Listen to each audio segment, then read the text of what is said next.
Hey, what is going on, everyone? It's me, Mr. Mario, and welcome back to another episode of ModChat. For those who do not know, this here is a podcast I do in two different forms. First of all, it is available in a video visual form here on the Mr. Mario 2011 YouTube, Rumble, and Odyssey channels, and it is also available in a audio-only form like an actual podcast. Simply look up ModChat, all one word, on your favorite podcasting app, host, provider, or platform, and you should hopefully be able to find it.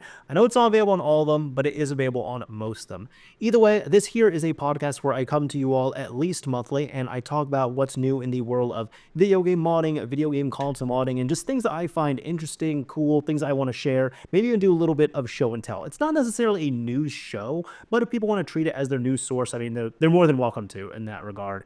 And either way, we are going to be looking at some things that are going to be kind of all over the place, interesting, and probably just, it's probably just better to just jump to the episode. So let's just go ahead and do that. So we're starting off pretty strong here, I feel like, with something interesting, where this is from Harbor Masters, and this is the Starship repository over on GitHub. If anybody does not know what that is, this here, simply put, is the Star Fox 64 PC port called Starship. Now, currently at the moment, this is only Windows native from what I'm seeing. If we come over to the releases here, for example, you could see this. Yeah, download this is for Windows. They state here, it's here. A lot of love and effort has been put into making this happen. We sincerely hope you all will enjoy the hard work that went into this, and then you can just download it from here. And if you go to the main repository and come down here, they do include some quick start instructions in which you need the USA 1.1 Revision A version of the Star Fox 64 ROM. You have to verify the format of it, and then from there you just end up putting the ROM into the same folder as Starship. You have to run this generate o2r.bat, and from there you're able to play the game using the data contents from the actual ROM itself, except you're able to play it natively on Windows, which is really awesome. Now, I was looking here, and if you scroll down to the bottom for these special thanks, it looks like here, they do have some things such as, Zeldaret for teaching me the fundamental knowledge of N64 decompilation, DecompPals for helping in the initial disassembly and decompilation of the game.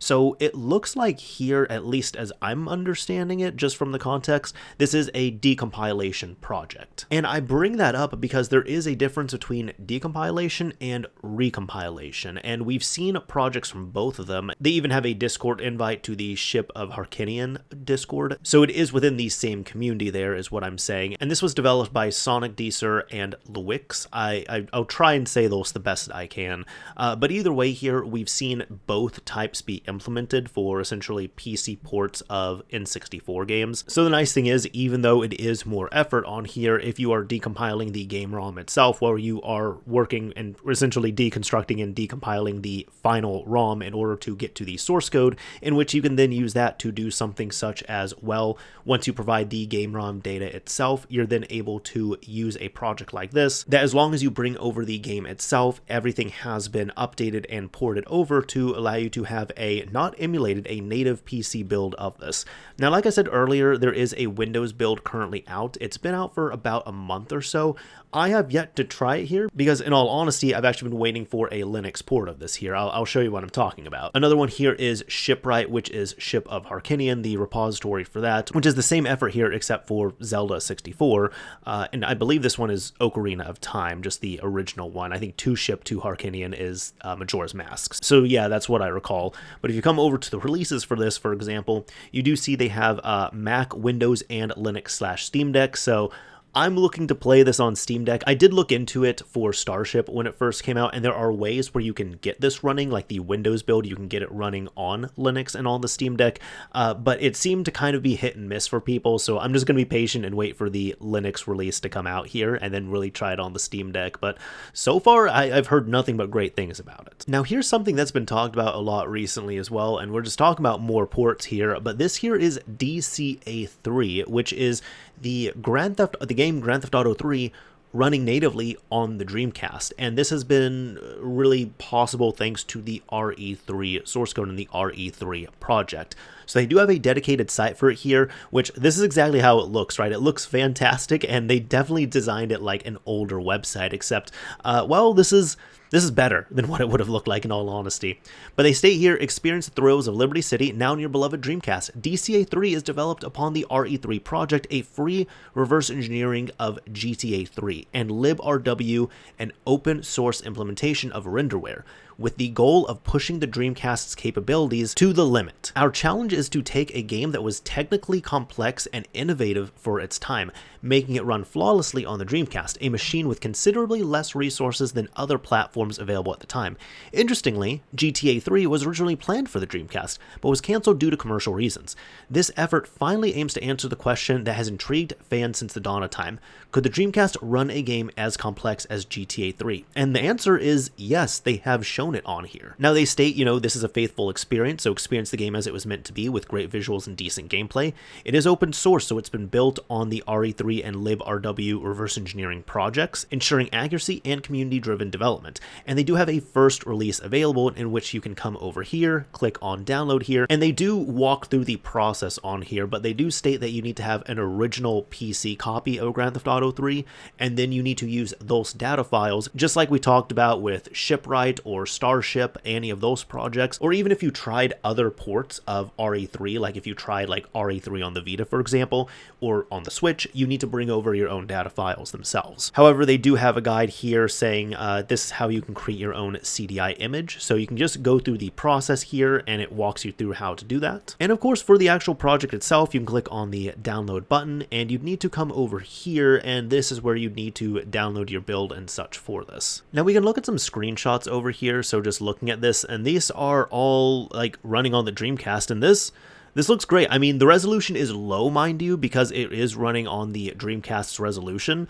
but it looks great for what it is, and so far, I believe, from what I know, this is an alpha build. What is available publicly is an alpha build. So just some heads up on this, from this being an alpha build, from what I understand, you can create a CDI of it, burn it to a CD, and play it on your Dreamcast just like that. However, the optimization is not fully there, so if you have an optical drive emulator, anything that allows you to play the game off of, flash storage or a hard drive, a USB drive or something like that for the Dreamcast, if you have an optical drive emulator, that seems to be the best option, not just for the Dreamcast in general, but for RE3 or DCA3 right here.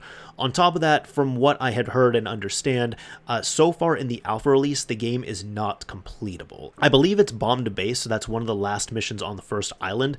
You are not able to play past that part there. There might be a glitch or something there, but I'm sure that's going to be ironed out with future releases as this is getting worked on. Now, if you'd like to see more of a visual on this, I will have this linked as well, but Digital Foundry did a fantastic video covering this right here, and it was John Linneman who was working on this. I believe for his specific version, he actually had a updated build, so it wasn't the alpha version that is available to the public, but it is a slightly updated version that the public does not have yet, so he didn't run into as many issues with this, and he did a lot of comparisons with the PlayStation 2, because, I mean, that's what it was mainly targeted for, that's what it was coming out for, so he wanted to see how this would stack up on here, and he had great things to say about it.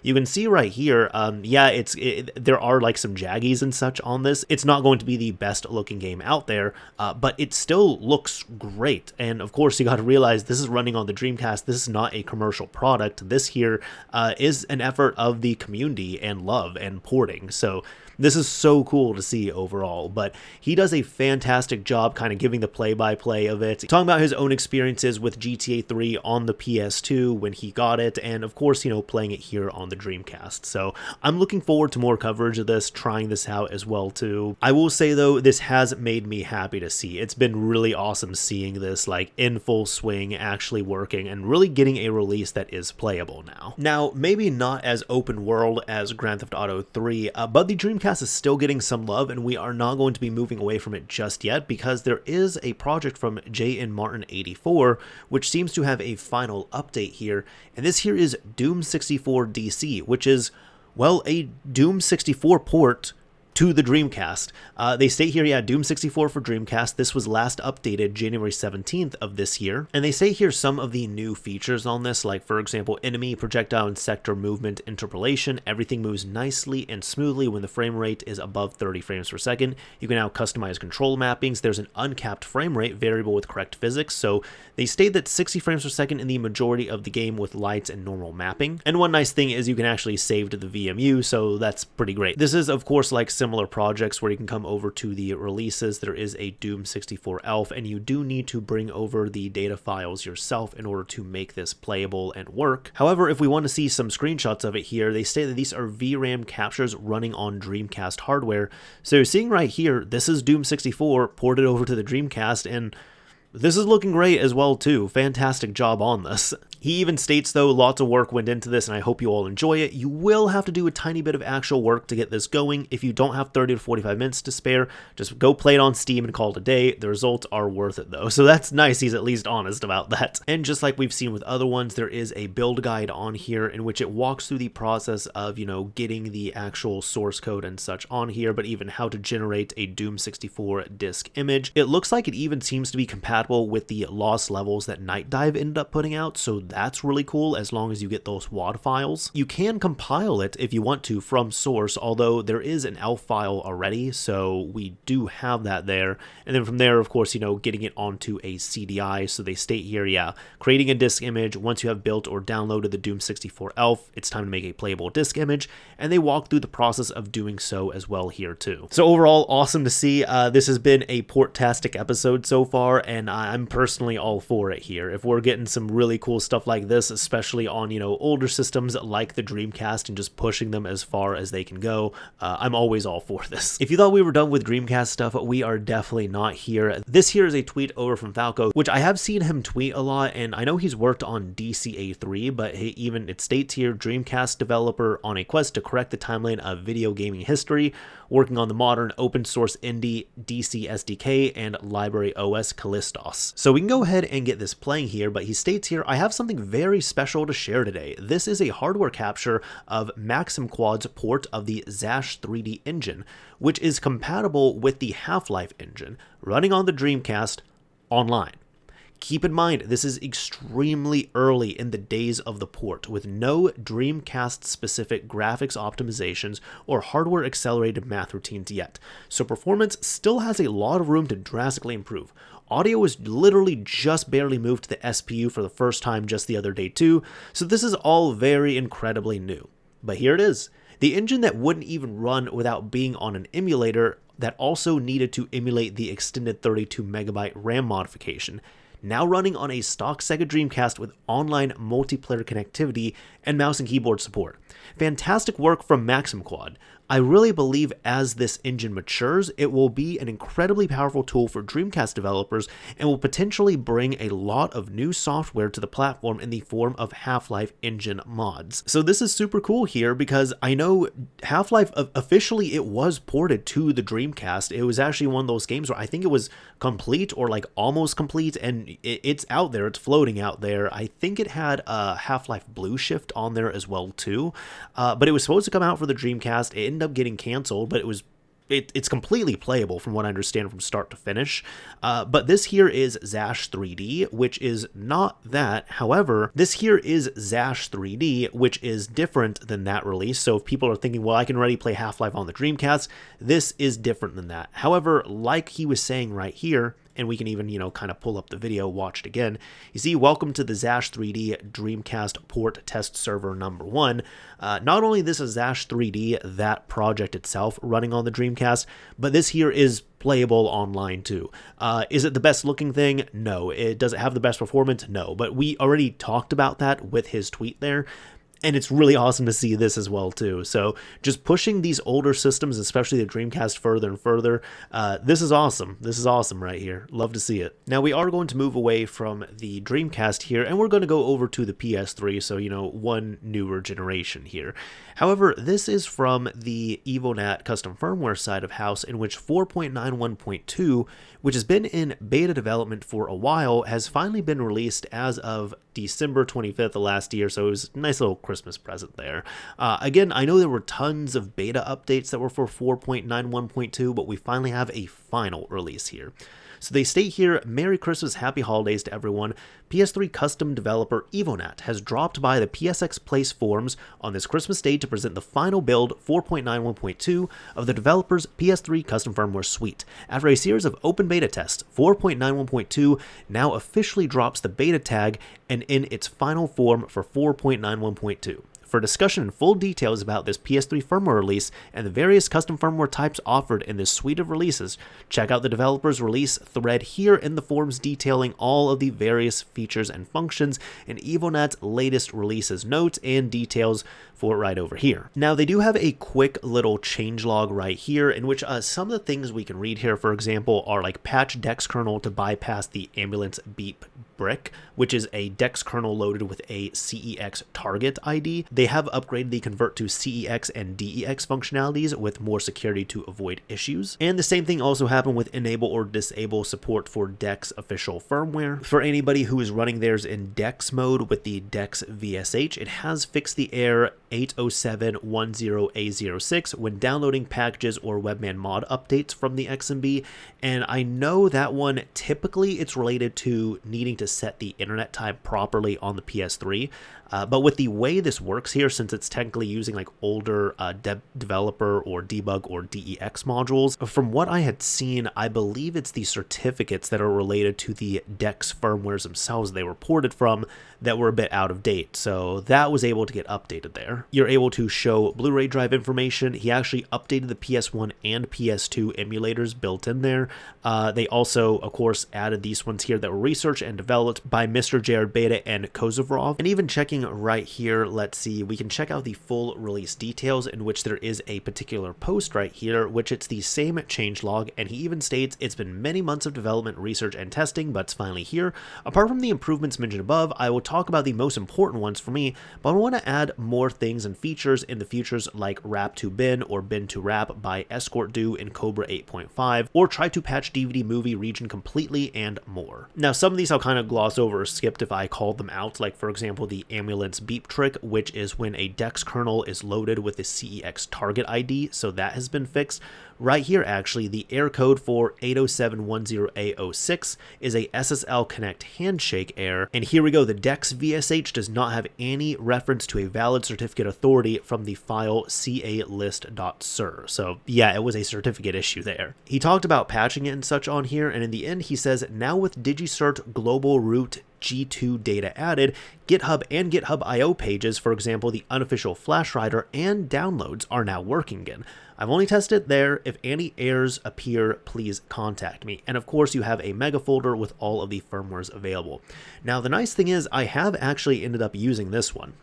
It wasn't a beta build, but when this came out just recently, within the past week or two, I actually ended up installing and I updated to the latest, this exact one, 4.91.2 final. I end up updating one of my PS3 Slims to that, and so far, so far so good. It's been working really well. I haven't had any issues with it. The betas were pretty great for me as well too, but it has been nice. I have been able to run this, and I've had no complaints with it so far. But do keep in mind with this, I'm not 100% sure if Evilnat really like sleeps or rests, because there is a 4.91.3 which is already in development, and there is a beta 1 of it, so we can click here and see what's going on. Here we go. So he has worked on this. So in the first beta, for the changelog, he has updated the kernel compilation, updated stage 2 payload compilation, still patched the DEX kernel to bypass the ambulance beep. PS2 classics now work on DEX. That's actually pretty cool. Okay, that's nice right there. Patch to bypass the SSL handshake error on DEX VSH, which is what we talked about. Of course, the PS1, PS2 emulators were updated. And here we go, this bin to wrap and wrap to bin by Escort Do. This has now been added in here. And in short, this allows you to take a bunch of wrap license files and compile them all into a bin file. So if you have 1, 2, 50, 100 licenses that you want to apply to your system, as opposed to having 1, 2, 50, or 100 wrap files, you can just combine them all into a single bin file. And you can even see it here as well too, like added options to import licenses, added an option to export licenses. And there's a few optional downloads so you can update, your Xi plugin, your PS1, PS2 emulator updater for Cobra, and even a modded version as well. So awesome to see the continued development on this. I love seeing this. Now this here is a bit modding adjacent here, but I didn't want to talk about it because of, well, in short, how cool it is. This here is Doom PDF, which, I mean, from the name, do I need to explain it? Sure, I'll explain it. Doom PDF this is a Doom source port that runs inside a PDF file. And you can download it right here. Well, you can play it here.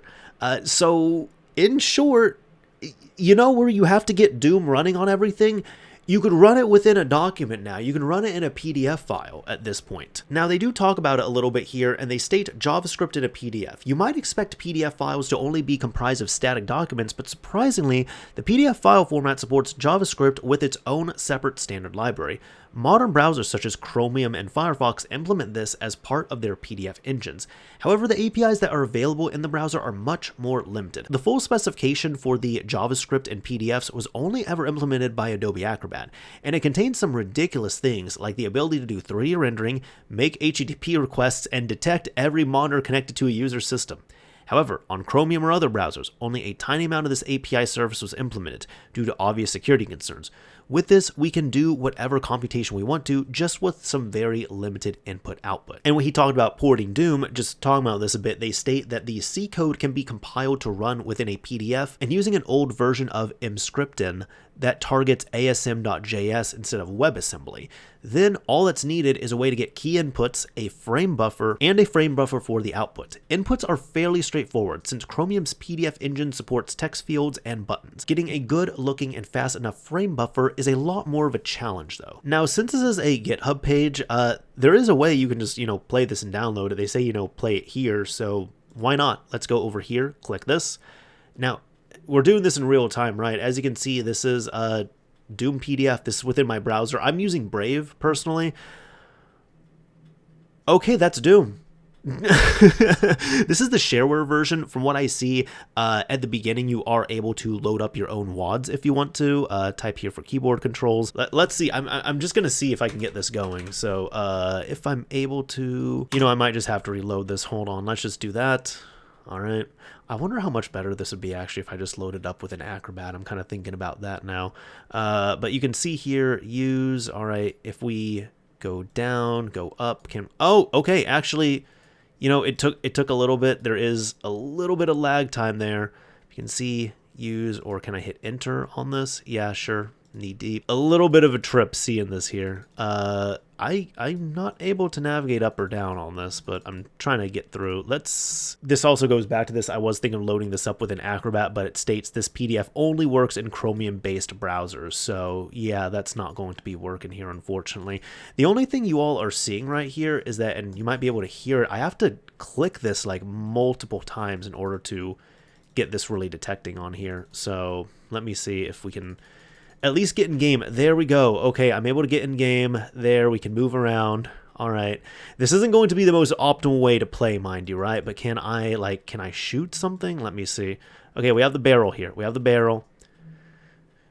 It is not the most pleasing on the eyes, and that's not a fault of this by any means. I understand the technical abilities of this here, but you can see I'm moving around. Is it the best way to play Doom? Absolutely not. But is it a way to play Doom? Absolutely yes, it is. Download the PDF or just load it up within your browser and give it a shot. Now, for our last topic we're going to cover here, I typically like to talk about something interesting, funny, cool, kind of related, if it can be direct or indirectly related to the world of modding here. And this is going to be a tweet from Nintendo CS, which ended up going a little bit viral here, I suppose you can say. It is straight up in Japanese, you can see, so I am going to read this out in English, but I'm just going to be using the translate post functionality, so if it doesn't come out 100% correctly, my apologies on there, but I'm just working with the automated tools I have. So if we end up translating post, they state request. We have confirmed the existence of unauthorized services that replace functions such as online play for the Wii U, which ended service on April 9th, 2024. Please refrain from using such services as they may pose unexpected security risks. So you all might be wondering why they're talking about this here, and I'll just show you this. If you haven't heard of it, now you have, but this is Pretendo, which they say is game servers recreated. Pretendo is a free and open source replacement for Nintendo servers for both the 3DS and Wii U, allowing online connectivity for all, even after the original servers are discontinued. And all I can say is, man, that tweet right there that Nintendo put out, Pretendo could not pay for better marketing. That is the ultimate advertisement right there for Pretendo. Now, the thing that I am talking about with this, we're not going to be going all in with setting up Pretendo and such here, but the reason why I think they might have made that there, I can show you this as well too. If you ever need a reminder of how the time flies, I mean, look, it's been 2-3 years ago at this point, but I know we did talk about it here on the podcast, which is E&L Buffer Pwn, which was a CVE that was rated at a critical rating of 9.8 out of 10. And in short, they state here, E&L Buffer Pwn is a vulnerability in the common network code of several first-party Nintendo games since the Nintendo 3DS that allows an attacker to execute code remotely in the victim's console by just having an online game with them, remote code execution. It was discovered by multiple people independently during 2021 and reported to Nintendo during 2021 and 2022. Since the initial report, Nintendo has patched the vulnerability in many vulnerable games. The information in this repository has been safely disclosed after getting permission from Nintendo. And you can see here that there's been several games where this was affected in, like going from, Mario Kart 7, Mario Kart 8, Mario Kart 8 Deluxe, actually, so even Switch games, Animal Crossing New Horizons, ARMS, Splatoon 1, 2, and 3, Super Mario Maker 2, Nintendo Switch Sports. And this is how serious it was. You see these are all fixed here, but this was serious enough that Nintendo was going back and they were patching these old games that they weren't caring to patch anymore just to fix this up. And I've shown this before as well too, but for example, this is the E&L Buffer Pwn vulnerability, Mario Kart 7 1.1 demonstration. So just going back here, let's see what's going on. So you have a system which is trying to join into a game. You have a game here which is hosted. You can see right here there is some malicious code because it says sending payload. So it is now sending a payload on the source system to the target system, which is just here in this example, a presumably innocent gamer who just wants to get online. And this is kind of demonstrating what it could do, right? So we're waiting here a bit longer. 75%. About 85%. Should be done. There we go. And there we go. Post firm launch ARM11 stub right here. So this is the ARM9 exploit. It's going through all this, doing AGB hacks. And here, this is the good ending in which you can connect to someone while you're playing Mario Kart 7. And you could suddenly get your system modded. I mean, that's cool. But the thing is, it's not limited to this. It was a RCE bug, meaning that there were things that you could do, such as if an attacker really wanted to, they could check out your online account. They could check out your credentials on there. They could see your information. If you have any payment methods tied on there, they'd be able to see that. They could even turn on your little camera here on the 3DS, and I think the Wii U as well too. They could turn that on and off at will. So it was actually a pretty big bug that was getting fixed up on there. But of course, I also have no doubt that this is partially why Nintendo wanted to take the network offline too, because since these networks were older for the 3DS and the Wii U, there were probably more bugs out there that were similar to this or could still be damaging, so they end up taking them offline. The thing is, from what I understand on here, not only there's games that have been patched, but even to my understanding, Pretendo, and if not Pretendo, at least the communities around this, were actually working on fixes and patches themselves for games. So for example, if you want to play an impacted and vulnerable game online on Pretendo network, not just the Nintendo network, you would have to get a homebrew or like a modified patch essentially, which would have that exploit patched up. Why exactly they're saying it at the beginning of 2025 when this had been shut down for almost a year? Not 100% sure on that. Maybe there's still some fear about that bug being around here just because, like I said, those are older networks that they were being worked on and such, so there was definitely going to be issues that could have been like that, similar, maybe a little better, maybe a little worse. Not 100% sure on that, but like I said, I've been saying it since as soon as I saw that tweet. That right there was the best advertisement for Pretendo that they could have ever asked for. Anyways, that is about it for this episode of ModChat. I hope you all enjoyed yourselves. I hope you all enjoyed watching it. I hope you all got to learn something from this as well too. And usually at the end of these episodes here, I do like to pick a keyword or a key phrase. If you use that keyword or key phrase in a comment on the video upload here, I'll know that you've made it to the end. Now, I was working on some fun stuff here as well too. And do I want to...